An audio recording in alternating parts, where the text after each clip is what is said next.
Yeah అమ్మా, దేవుని యొక్క సన్నిధానంలో నీవు కూర్చోవాలి, దేవుని యొక్క వాక్యము దగ్గర నీవు కూర్చోవాలి. అటువంటి అనుభవం, అటువంటి ఆత్మీయ స్థితిగతి నీ జీవితంలో కలిగి ఉన్నప్పుడు మొదట దేవుని రాజ్యాన్ని, నీతిని వెతకడానికి పరిశుద్ధాత్మ దేవుడు సహాయం చేస్తాడు. ఐ రిపీట్ అగైన్, మొదట దేవుని యొక్క వాక్యం, దేవుణ్ణి వెతకడానికి నీవు ఎప్పుడు ప్రయాసపడతావంటే దేవుని యొక్క వాక్యం మన హృదయములో ఉన్నప్పుడు.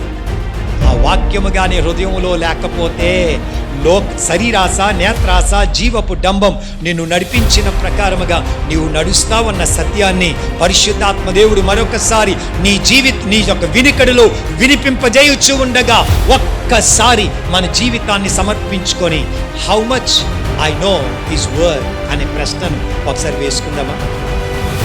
How much do I know about Christ? క్రీస్తును వ్యక్తిగతముగా నాకు ఎంతవరకు తెలుసు?